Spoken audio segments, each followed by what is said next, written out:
A continuación en Radio Nuevo Tiempo presentamos Diálogo Bíblico.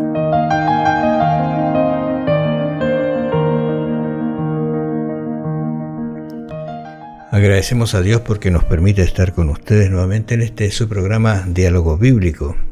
Semana a semana conversando la palabra de Dios. Vamos a conversar ahora un tema que Pablo presenta a los de Filipos: brillar como luces en la noche. La luz en la noche es más luz que lo que uno se imagina. Es increíble. Un pequeño fósforo en una noche muy oscura da una luz extraordinaria. De eso vamos a conversar. Y Pablo habla de que no desperdicien la vida en discusiones vanas, sino en cosas que edifican. Bienvenido, Pastor Luis Jerez. Aquí estamos, Raúl, otra vez. Gracias a Dios. Y gracias también a que nuestros auditores pueden seguirnos y estudiando la palabra de Dios junto a nosotros. Creemos que es una bendición para cada uno de ustedes el tener contacto con estos comentarios que son tan importantes, sobre todo en el estudio de esta epístola del apóstol Pablo a los filipenses y luego colosenses también. Y aquí tenemos esto que mencionaba Raúl acá, que Dios desea que nosotros lleguemos a ser luces en el mundo, brillar en la oscuridad. ¿Cómo hacerlo? ¿Qué significa esto? En el versículo 14 del capítulo 2 de la epístola de Pablo a los filipenses dice: haced todo sin murmuraciones y contiendas. De aquí da a entender como una motivación equivocada cuando se hacen las cosas de mal gusto, con contiendas, para que seáis, dice, irreprensibles y sencillos, hijos de Dios sin mancha, en medio de una generación maligna y perversa, en medio de la cual resplandeceréis como luminares en el mundo. Ahora me vino a la mente cuando tú leías este texto el caso de la destrucción de Sodoma y Gomorra. Había una pequeña luz que casi se estaba apagando. Sí. Fíjate, Dios tuvo misericordia con ellos, pero a pesar de eso no hicieron caso a todas las advertencias. Y tú leías allí, mi versión dice: no hagas nada sin queja ni discusión. O sea, eso trae problemas a una iglesia cuando la persona a lo mejor se queja o comenta y lo hacen fuera de un contexto, quizás, y fuera de fuera del núcleo. Porque siempre hay, como dijéramos nosotros, hay formas de abordar una temática.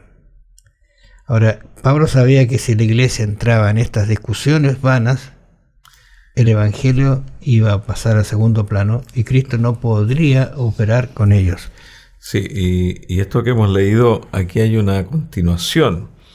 La luz viene y el cristiano empieza a brillar cuando tiene una buena motivación espiritual en su corazón.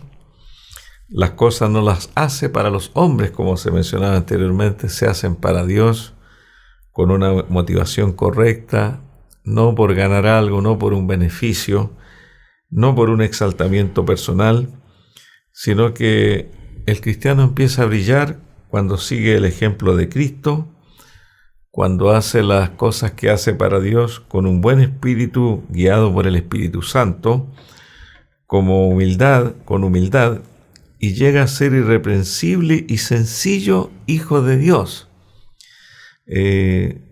sin mancha en medio de esta generación maligna y perversa. Es decir, el cristiano vive en el mundo con una motivación correcta, y esa motivación en Cristo lo hace diferente a los demás, porque en el mundo todos quieren progresar sin interés de aquellos que están a su lado, y ese altruismo espiritual es lo que empieza a iluminar al resto de las personas, porque ven en esta persona no una persona egoísta, no una persona que quiere sobresalir, sino una persona que realmente ama y es respetuoso de los demás.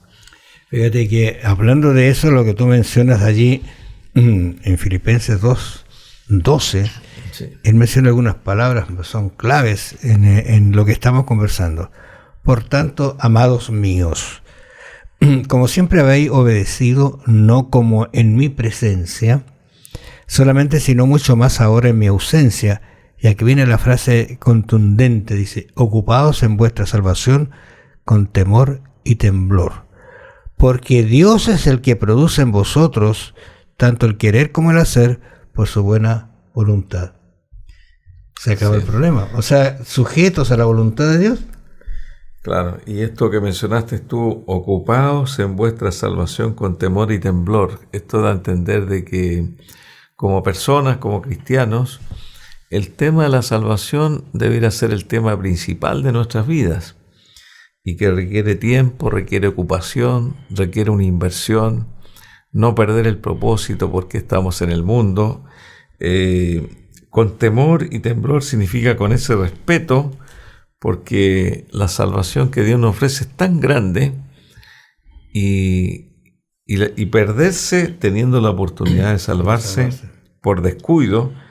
Por eso que acá habla de ocuparse en la salvación con ese temor y temblor, digamos, da a entender con una dedicación, con una inspiración, y como también se leyó en el texto, porque Dios es el que produce el querer y el hacer. O sea, cuando la persona se está ocupando en su salvación y tiene una reflexión, tiene una meditación, tiene un momento en el cual se encuentra con Dios, está allí poniéndose en las manos de Dios, poniendo su voluntad en las manos del Señor, Dios va a producir el querer y el hacer. O sea, las cosas van a salir solas. Dios le va a decir a usted: haga esto y aquello, no haga esto, porque el Espíritu Santo estará guiando a esa persona. Fíjate que Pablo, cuando le habla a los romanos, también tiene unos textos maravillosos. Romanos 3:23 dice: por cuanto todos pecaron. O sea, ve la condición de todos, incluyéndolo a él. Tú recuerdas que de los pecadores, yo soy el primero, dice Pablo. Ese concepto que tenía él, pero él iba adelante. Dice: por tanto todos pecaron y están destituidos de la gloria de Dios, siendo justificados gratuitamente por su gracia, mediante la redención que es en Cristo Jesús. Son textos extraordinariamente que Pablo expresa para dar a conocer cómo se mantiene esa unidad. Y otra cosa que es importante, que aunque nosotros debemos iluminar al resto de las personas por la fe que tenemos, nos salvamos por la gracia, pero a la vez nosotros tenemos que ocuparnos de nuestra salvación. La gracia de Dios no es que sea para las personas descuidadas, la gracia de Dios para las personas interesadas. Pablo exhorta en Romanos 5:8 diciendo: más Dios muestra su amor para con nosotros, en que siendo aún pecadores, Cristo murió por nosotros.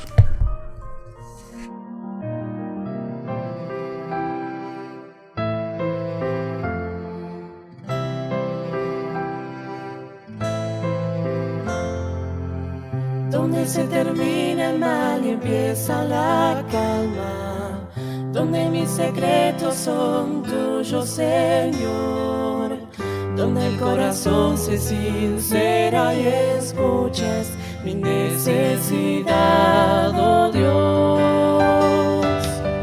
donde existe un puente entre la tierra y el cielo, donde mi silencio descubre tu voz, donde en un instante conozco mi miedo, me abraza tu protección. Vuelvo a la oración porque allí yo te encuentro, vuelvo porque cada vez que llamo tú estás. Mejor es un día en comunión con tu reino que 1000 años fuera de tu amor.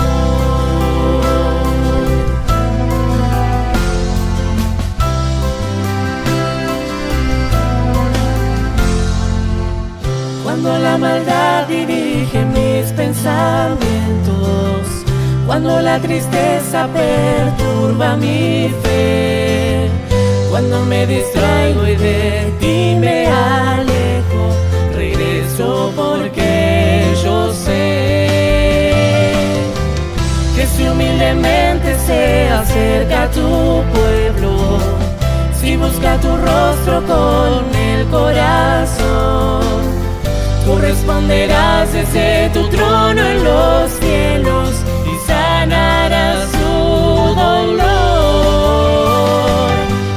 Vuelvo en oración porque allí yo te encuentro, vuelvo porque cada vez que llamo tú estás. Mejor es un día en comunión con tu reino que 1000 años fuera de tu amor.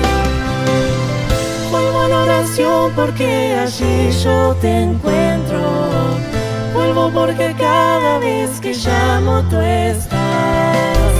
Mejor es un día en comunión con tu reino que 1000 años fuera de tu amor.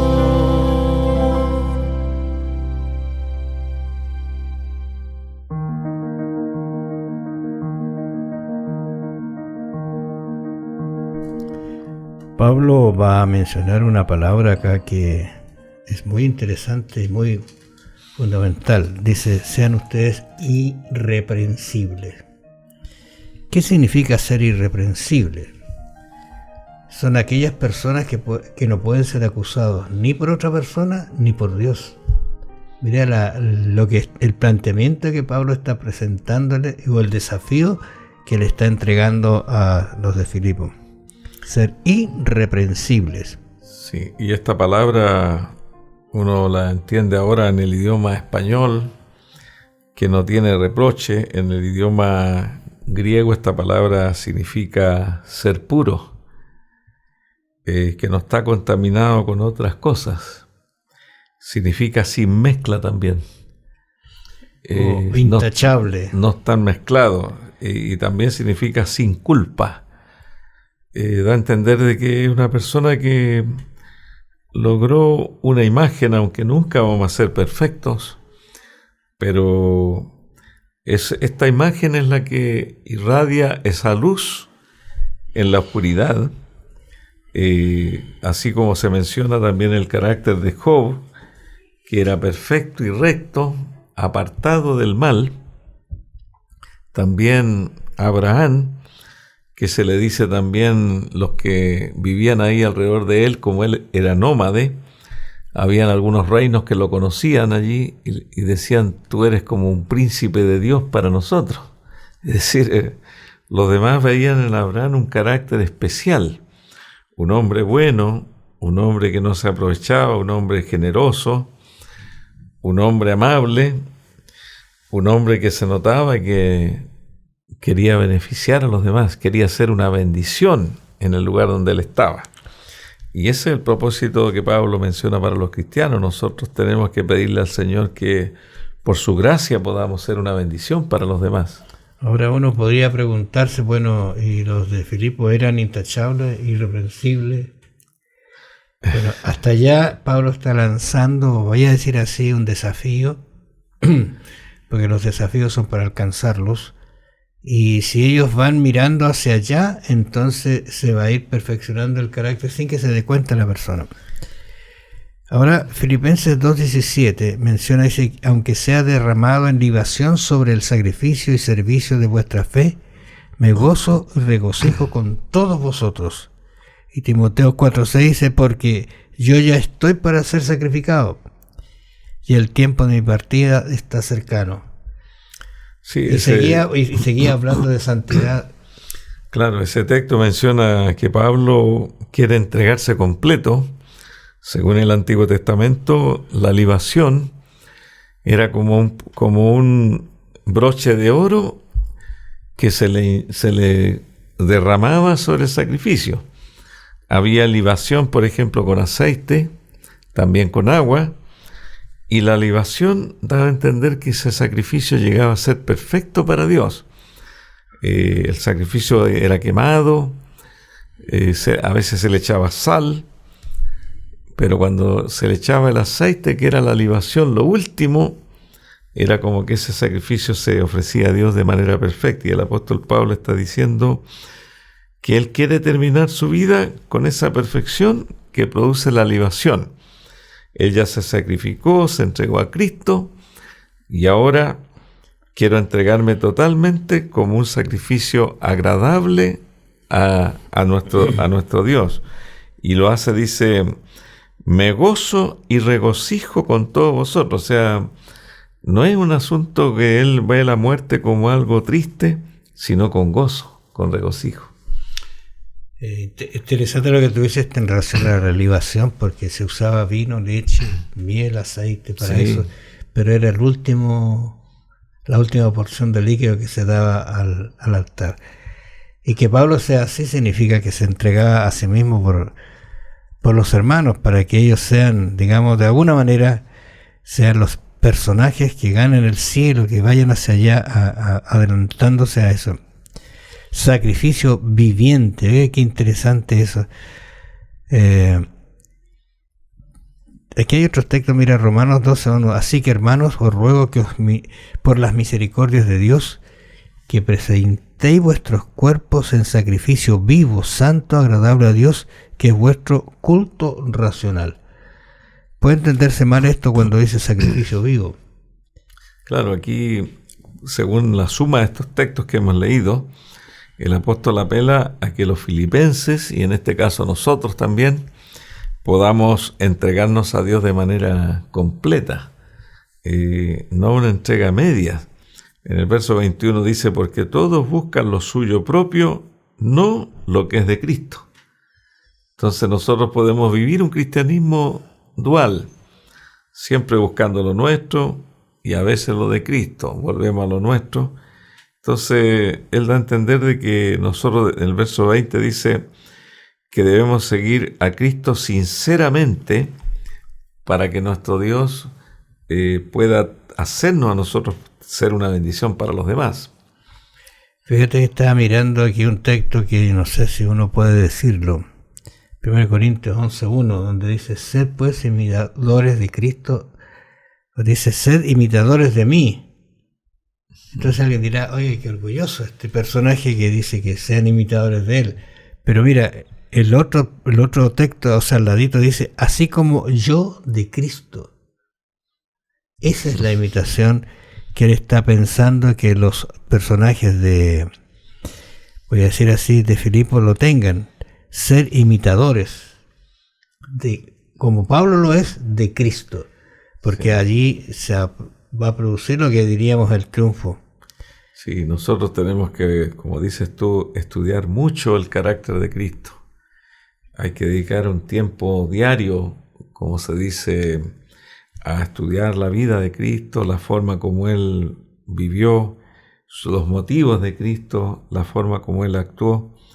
Y de tanto mirar a Jesús, dice, a cara descubierta, como dice Pablo, llegaremos en parte, seremos transformados. Entonces, tenemos que mirar más a Jesús y menos a nosotros mismos. El modelo siempre ha sido Cristo.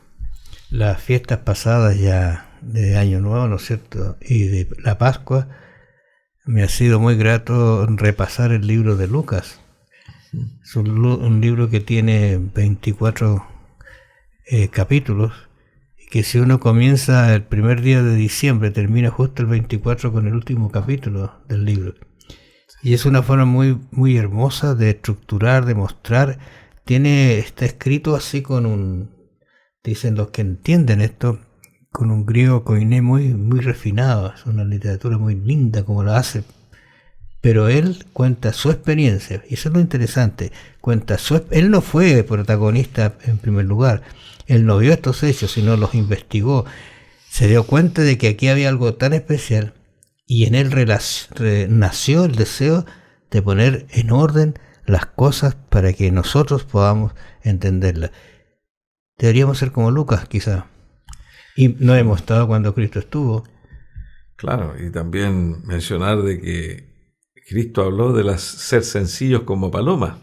Claro. Que también eso ilumina. Todos queremos tener los colores del pavo real o los colores de aves que son más llamativas, y que a veces vemos una paloma que no tiene grandes atractivos, pero la riqueza no está en el exterior, sino que está en el interior de la persona. esa riqueza interior es la que a veces aflora y que los demás a veces pueden contemplar. Quizás podríamos seguir estudiando acerca de este concepto de sacrificio vivo. ¿Cómo nos sacrificamos por el Dios que lo dio todo?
Pablo usó a Timoteo para que fuera el portador, para hacer de esta carta. Y da unas características acerca de este Timoteo, ¿no? ¿Cierto? Dice que es valioso, colaborador, lo describe incluso como evangelista. Porque uno cuando mira a Pablo ve que él es grandioso, extraordinario, pero esa gente que tenía al lado la instruyó, lo llevó, y fueron personajes sumamente importantes en la vida de él y en el compartir el mensaje de salvación. Sí, y Pablo, como estaba encarcelado, él se sentía oprimido porque él deseaba ir a esta iglesia de Filipos, como a otras también. Y en este caso él quiso enviar a Timoteo nuevamente para saber cómo estaba Filipos. Y dice ahí en el verso 19 al 22, espero en el Señor enviaros pronto a Timoteo, para que yo también esté de buen ánimo al saber de vuestro estado, pues a ninguno tengo del mismo ánimo, y que tan sinceramente se interese por vosotros, porque todos buscan lo suyo propio, no lo que es de Cristo, pero ya conocéis los méritos de él, que como a hijo a padre ha servido conmigo en el Evangelio. Y este Timoteo, Raúl, aparece en 12 libros del Nuevo Testamento su nombre. Pablo lo nombra, lo presenta, y hay más de 25 textos bíblicos dedicados a Timoteo y a su obra. Y después de ver todo esto, empecé a pensar que Timoteo era un gran hombre, era un gran pastor, era un hombre capaz, era un hombre que hacía una obra al alero de Pablo, pero hacía una obra extraordinaria. El apóstol Pablo reconoce en Timoteo un gran potencial, que a veces nosotros decimos Timoteo era un lazarillo que estaba al lado de Pablo nomás, pero este era un hombre que tenía una inteligencia espiritual, tenía esa comunión con Dios, esa dirección divina, y hacía grandes obras, era un pastor extraordinario al lado de Pablo. Ahora fíjate que allí en 1 Corintios 4:17 Pablo lo vuelve a mencionar, de las veces que tú dices que se menciona. Por esto mismo, mira lo que dice él, los conceptos que tiene. Por esto mismo os he enviado a Timoteo, que es mi hijo amado y fiel en el Señor. Estos conceptos, fíjate. Sí. El cual os recordará, mira, quiero que va a ser recordará mi proceder en Cristo de la manera que enseñó en todas partes y en todas las iglesias. Que enseñó. Sí. O sea, tenía la confianza de que iba a cumplir bien su ministerio porque era un hombre dedicado a estudiar las Escrituras y un hombre dedicado a Dios. Y como da a entender acá, Timoteo no buscaba lo suyo propio, él iba recorriendo las iglesias, era un hombre entregado al ministerio, viajaba mucho, corría muchos peligros, él llevaba los mensajes de Pablo, a veces llevaba una carta paulina a una iglesia, y él hacía la obra que Pablo no podía hacer, y como Pablo en la cárcel oraba por Timoteo, oraba porque le fuera bien, que él hiciera la obra, este era un hombre lleno del Espíritu Santo que también nos deja a nosotros un mensaje que no solamente los que son como Pablo pueden hacer la obra de Dios, sino aquellos que se entregan en las manos de Dios, como Timoteo. Era un joven Timoteo. Pablo dice, ninguno tenga en poco tu juventud. Le dice ahí en su misma carta, hay 2 cartas que Pablo dedicó a este hombre de Dios, y que dejan un tremendo mensaje y que nos muestra a nosotros el carácter de Timoteo también. En 2 Timoteo justamente dice lo siguiente, dice, trayendo a la memoria la fe no fingida que hay en ti, la cual habitó primero en tu abuela Loida. Sí. Es difícil encontrar el parentesco, digamos, de algunas personas, ¿cierto? Pero aquí menciona incluso la abuela, y en tu madre Eunice, y estoy seguro que en ti también. O sea, sí, una familia de cristianos que le legaron al Timoteo, y Timoteo llega a ser un evangelista, un predicador genuino y de confianza para Pablo. Sí, yo me imagino que Timoteo, por lo que se sabe, él vivió, después de la muerte de Pablo, vivió varios años, y Timoteo fue un gran rescatador de las cartas de Pablo. Él sabía que esas cartas eran auténticas, y era un hombre que también leía el Evangelio, que después también se publicó. O sea, tiene que haber tenido un ministerio que no está escrito, pero algunos piensan que él fue un forjador de lo que significan las cartas de Pablo, los evangelios, y un hombre que pudo seguir iluminando porque él conoció a Pablo íntimamente. Incluso Pablo dice de Timoteo, piensa como yo. Estamos sintonizados. El ánimo de Pablo, el ánimo de Timoteo era el mismo. Entonces Pablo lo quería como un hijo, y realmente Timoteo fue preparado para grandes cosas que no están escritas en la Biblia, pero que sin duda ayudaron mucho a la propagación del Evangelio. Aquí en Filipenses, fíjate, aparece otro personaje, 2:25. Voy a leer Filipenses capítulo 2, versículo 25. Dice lo siguiente: mas tuve por necesario enviaros a Epafrodito, mi hermano y colaborador y compañero de milicia, el cual es también enviado vuestro y servidor para mis necesidades, porque él tenía gran deseo de veros, a todos vosotros, y grandemente se angustió porque habías oído que estaba enfermo. ¿Quién es Epafrodito que aparece acá?